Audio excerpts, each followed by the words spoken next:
নমস্কাৰ জিআৰজি ব্লগলৈ পুনৰবাৰ সকলোকে স্বাগতম জনাইছোঁ। আজি আমি আলোচনা কৰিবলৈ লৈছোঁ পঞ্চায়ত আৰু গ্ৰাম্য উন্নয়ন বিভাগত খালী হোৱা ফেকাল্টি মেম্বাৰৰ পদৰ সম্পৰ্কত। এই পদসমূহৰ বাবে কোনে কোনে আবেদন কৰিব পাৰিব, লগতে যোগ্যতা কি লাগিব আৰু আবেদনৰ লাষ্ট ডেট কেতিয়া, সেই সম্পৰ্কে সম্পূৰ্ণ তথ্যখিনি আপোনালোকে জানিব পাৰিব আজি ভিডিঅ'টোৰ পৰা।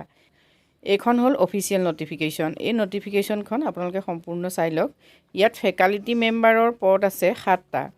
তাৰে ছ'চিয়েল ৱৰ্কত আছে এটা, ছ'চিয়লজিত আছে এটা, ৰুৰেল ডেভেলপমেণ্টত এটা, ল' এটা, এগ্ৰিকালচাৰ 2টা আৰু ফাইনেন্সিয়েল মেনেজমেণ্টত এটা। অল টোটেল পদ হ'ল 7টা। কোৱালিফিকেশ্যন চাওক, master degree regular course. Qualification master degree regular course from recognise university following disciplines: social work, sociology, rural development, law', agriculture আৰু ফাইনেন্সিয়েল মেনেজমেণ্ট। এইকেইটা বিভাগত মাষ্টাৰ ডিগ্ৰী হ'ব লাগিব, লগতে ৰেগুলাৰ কোৰ্চ কৰা হ'ব লাগিব। Application with PhD and net qualified may be given preference. এতিয়া যিসকলৰ PhD আছে বা নেট আছে সেইসকলক ইয়াত প্ৰিফাৰ কৰা হ'ব।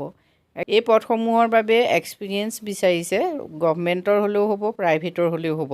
আৰু যদি নিৰ্দিষ্ট বিষয়ৰ ওপৰত শিক্ষকতা কৰি আছে তেতিয়াহ'লে সেই চাৰ্টিফিকেট ইয়াত প্ৰডিউচ কৰিব পাৰিব। মান্থলি ৰেমুনাৰেশ্যন হ'ল 40,000।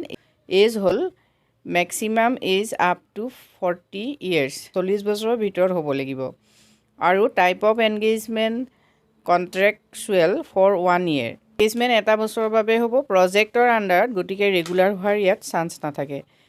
প্লেচমেণ্ট হ'ল the engaged faculty members may be placed in any of the extension centres of district panchayat resource centres throughout Assam and is transferable as per the requirement of the institute. এই পদসমূহৰ বাবে যদি আপোনালোকে online কৰিব খোজে তেতিয়াহ'লে http://SIPRD Recruitment.in গৈ online কৰিব পাৰিব। আৰু অনলাইন কৰোঁতে কি ডকুমেণ্টছ লাগিব চাওক। At least passport size photograph, admit card, certificate of SSLC examination, qualifying examination certificates and marksheet, experience certificate আৰু scan signature caste certificate in case of reserve category candidate. যিহেতু 29 জানুৱাৰীৰ পৰা অনলাইন আৰম্ভ হৈছে আৰু লাষ্ট ডেট হ'ল 23/2/2024, মানে ফেব্ৰুৱাৰী 23 তাৰিখলৈকে আপোনালোকে অনলাইন কৰিব পাৰিব। আজি ভিডিঅ'টোত আমি আপোনালোকৰ বাবে এইখিনি তথ্য আগবঢ়াইছোঁ। যদি উপকৃত হৈছে কমেণ্ট কৰি জনাব। আজিলৈ ইমানেই, ধন্যবাদ।